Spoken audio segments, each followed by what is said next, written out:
Is Netflix running out of ideas? My name is Sarah Ellen and I want to talk about the new Netflix show, The 8 Show.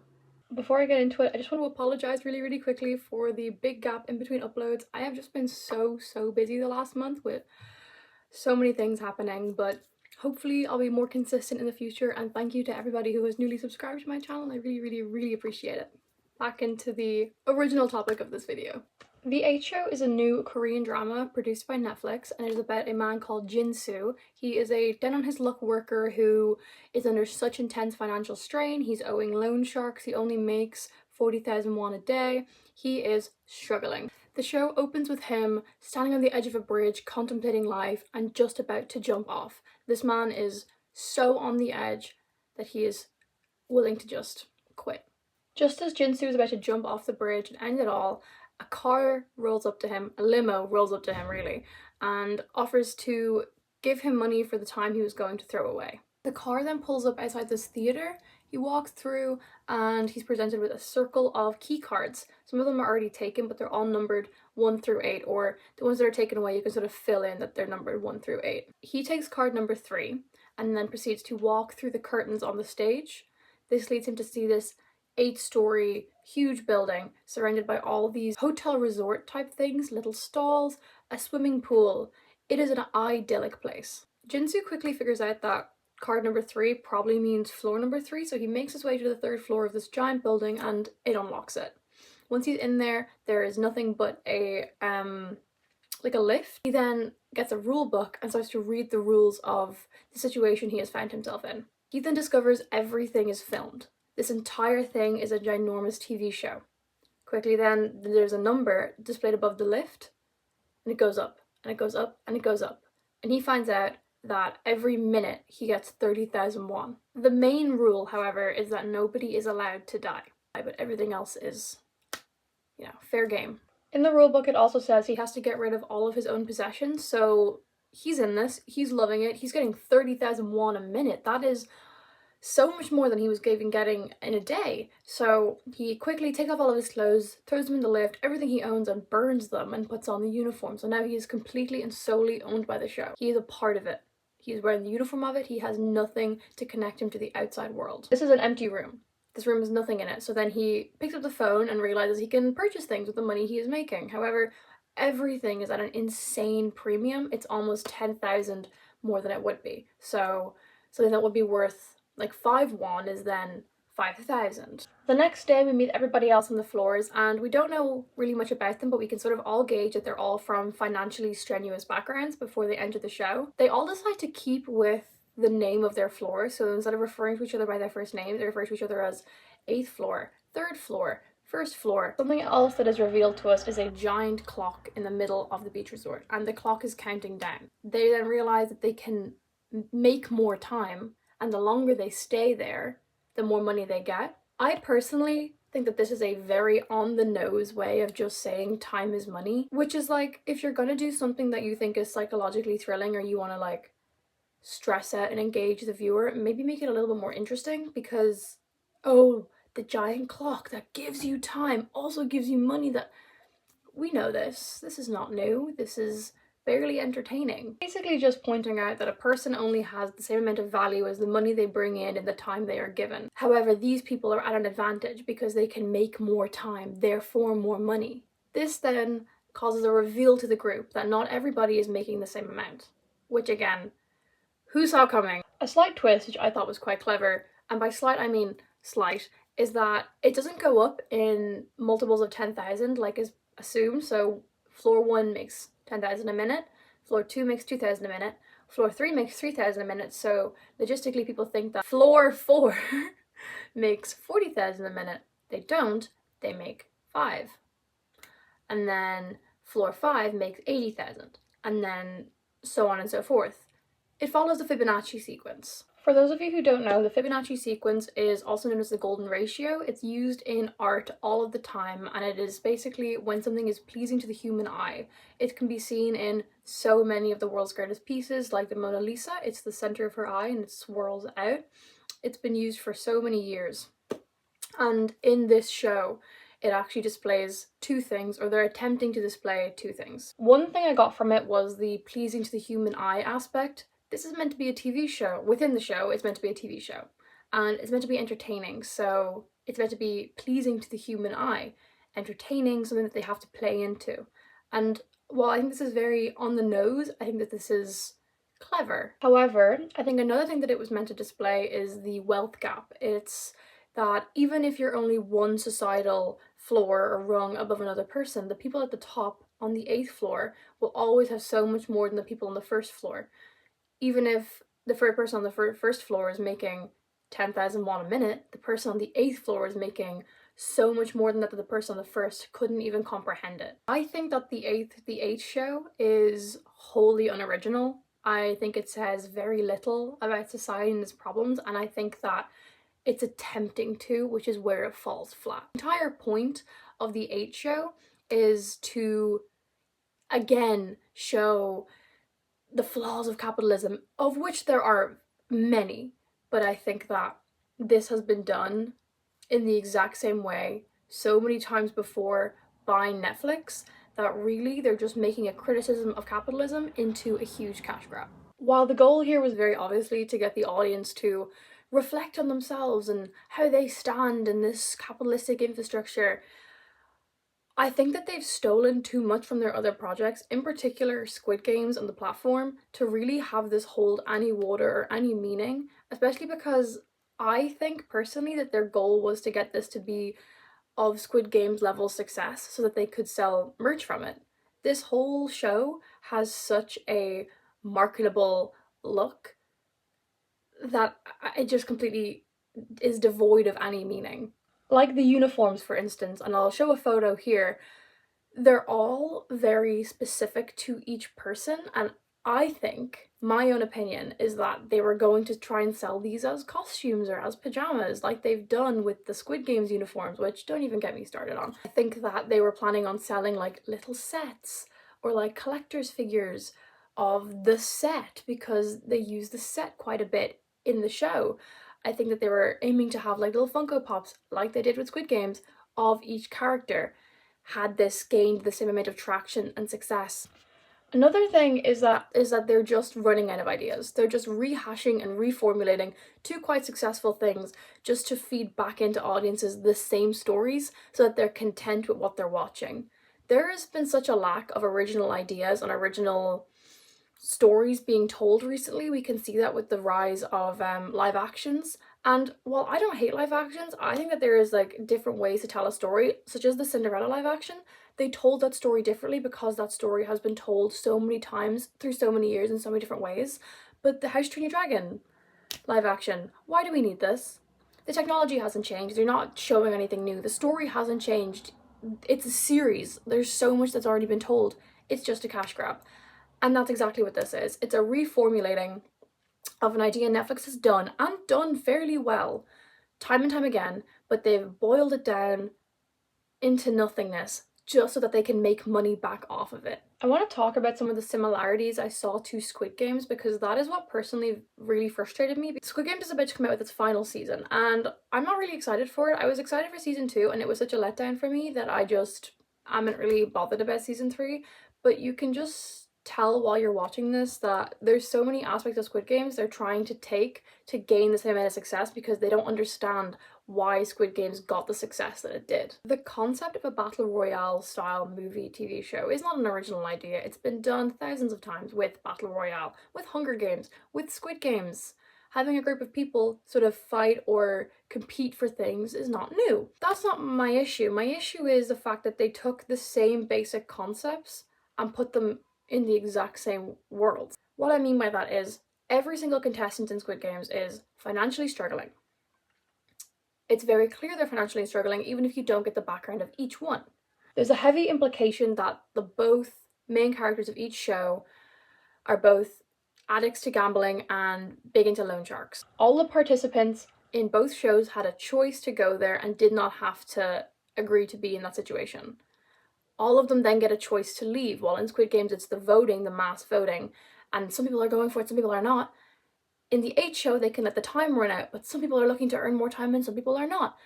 I'm arguing the same thing. They do start differently in that while they're in the 8 show, the contestants try and figure out how to entertain the people watching. So they run up and down the stairs like hamsters on a wheel. That's the sort of idea, that it's to mimic that rudimentary, everyday, you will do anything to get more money sort of mentality. Clever, boring, sorry. And then it's like the writers ran out of ideas and they didn't know how else to make them entertain the people they've created. So they just start playing games, like in Squid Games, and it just becomes the same idea. The games start out fairly harmless in the 8 show, and then they escalate to violence, as is to be expected. And they escalate to so many different kinds of violence, and it's like mental, sexual, and physical. So obviously a rehashing of something that's already existed, to the point where it's like, what's even the point? And it would make me less frustrated that they've very obviously just stolen their own concept if they weren't still making the original. If Squid Games had come out 10 years ago and it was all done and the show was finished and it was like a fan favorite and everyone loved it and people still talked about it, so then this show came out and people could sort of figure that, oh, it's an homage.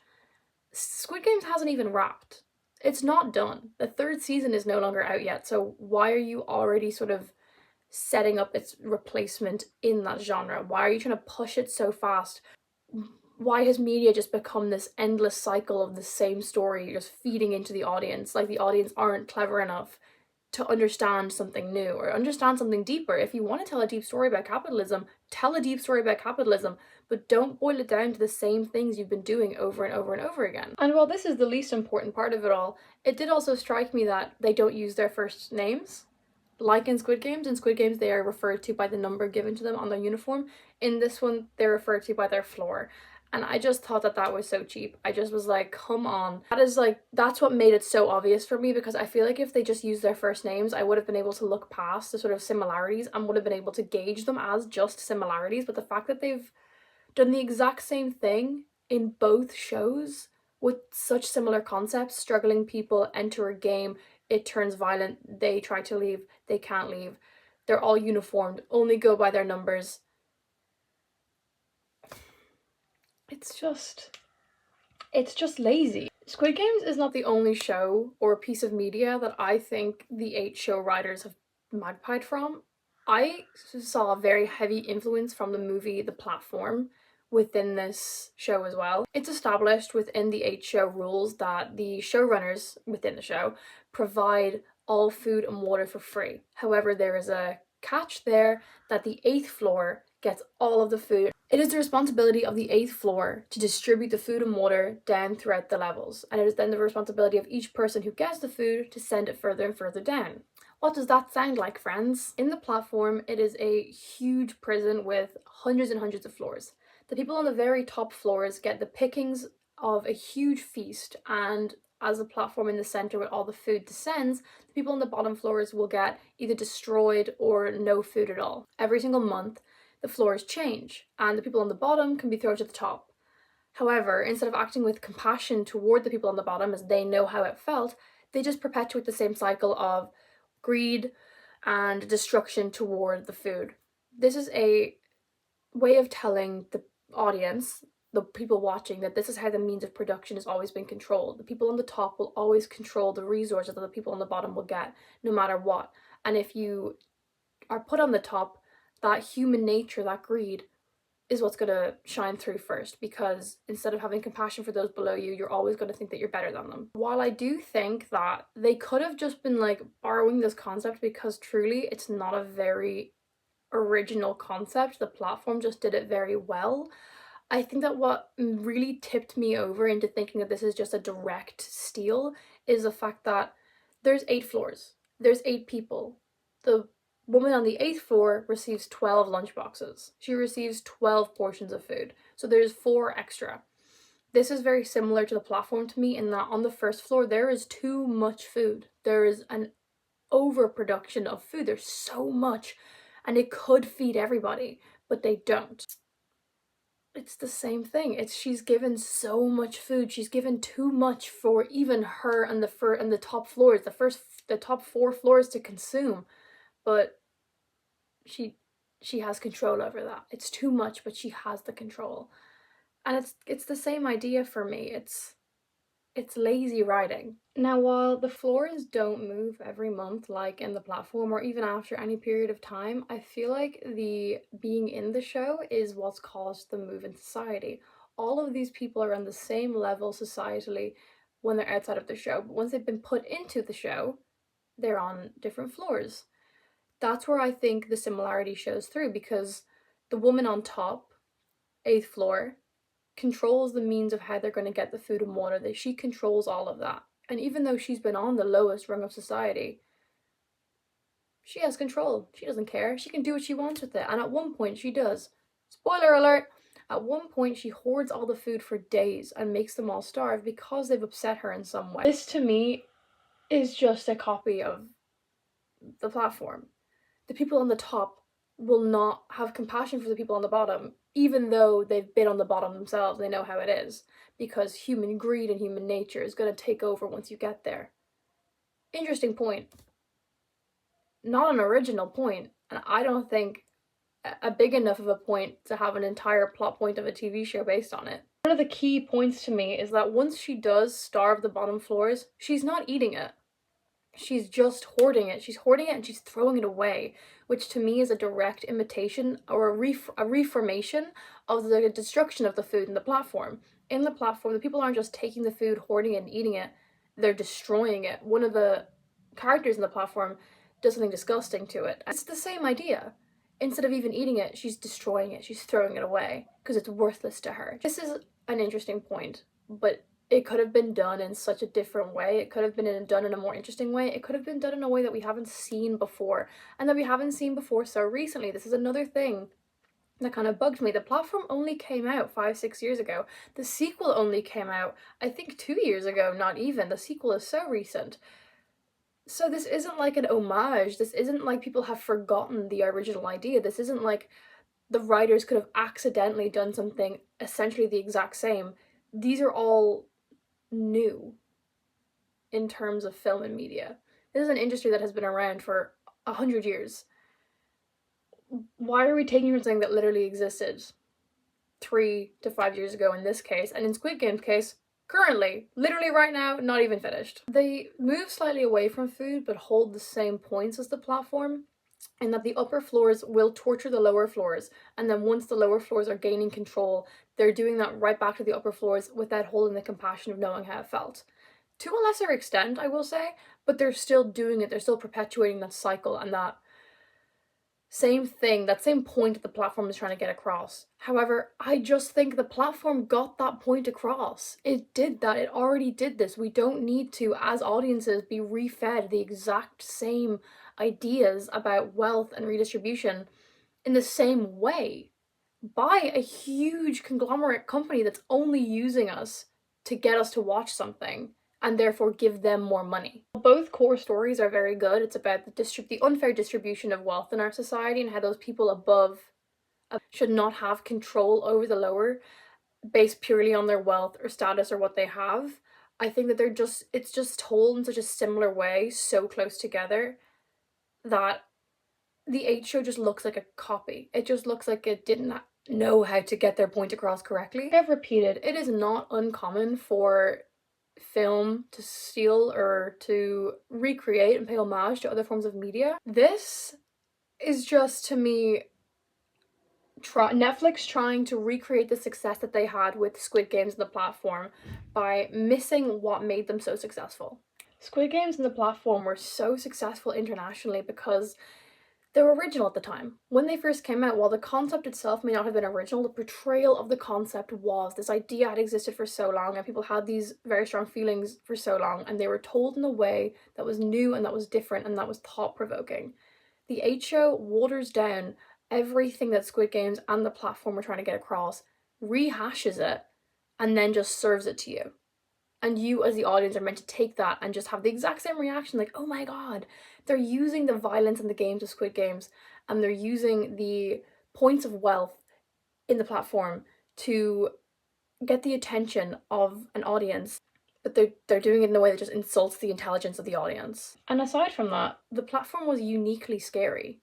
It was unnerving, it was dark, it was gritty. Squid Games was uniquely scary because it was so bright, it was so childlike, and it was so blatant in its violence. This show, it pulls back on the violence. It pulls back on everything that made Squid Game scary while still holding on to that sort of childlike plastic world that it's placed in. And while the rooms they're in are very dark and gritty, they're not dark enough to have that same sort of like, breath-catching like fears the platform gave people. So it doesn't even have the same emotional impact. So even if the message fell short, visually people were attached to it. There's nothing unique about the visuals in this to get people to really hook onto it. Aside from all of that, aside from the visuals and the meaning, a very large reason why Squid Games and the platform had the huge international success that they did was because of COVID-19. The pandemic put people in their houses. They had to watch things. People were desperate to do things. They had nothing to do. So inside they were watching TV and they were discovering more international films and TV shows. This is a Spanish movie and a Korean TV show. People were going to watch it because people had nothing else to do. People were stuck inside. So they gained such immense international success outside of the success that they were probably expected to have. They came out at the right time. 2020, 2019. Nothing else was going to be made for a couple of years. So they were going to be rewatched and they were going to get those numbers. Which is why I think Squid Game Season 2 sort of fell flat. Season 2 came out so much later and people had other things to do. They had other things to watch, so it was never going to get that same success. I don't think Netflix understands that. I don't think Netflix understands that people now have other things to do. There's more on TV. You can go to the cinema again. You can see things. You can go outside. So a show like this that just waters down everything that made these two shows good and also neglects the fact that these two things came out at a very important time for them, I just think it insults the audience, and I think that it shows that they as a company are running out of ideas. Doing, oh, we had this really successful idea and we had this really successful idea. What if we combined those ideas but then made them more palatable to people? They're not supposed to be palatable. The context is not palatable. What people want is not palatable. So why are you doing that? This is to say, okay, the 8 show is passively entertaining. I put it on. I watched all 8 episodes because there's 8 episodes, of course. And I didn't hate it. Like, I did not, it may sound like I hated it. I did not hate it. I was entertained. I watched it all. I finished the show. I wrote an essay on the show. It's on my Substack. I'm making a video on the show. It's on my YouTube. You're watching it right now. I just think that there was so much more they could have done with this idea, and they could have heightened it so much more, but they were too lazy to. If you watch it, hopefully you enjoy it. If you don't, I just don't think you're missing out on much. And I think that there's better options for that kind of message that you're obviously looking for if you're watching a show like this. If you're looking for that sort of idea, watch Squid Games. Watch Battle Royale. Watch Hunger Games. Watch feckin' Lord of the Flies. Like, that's the original here. Watch The Platform. Don't watch the Platform sequel. It's not great.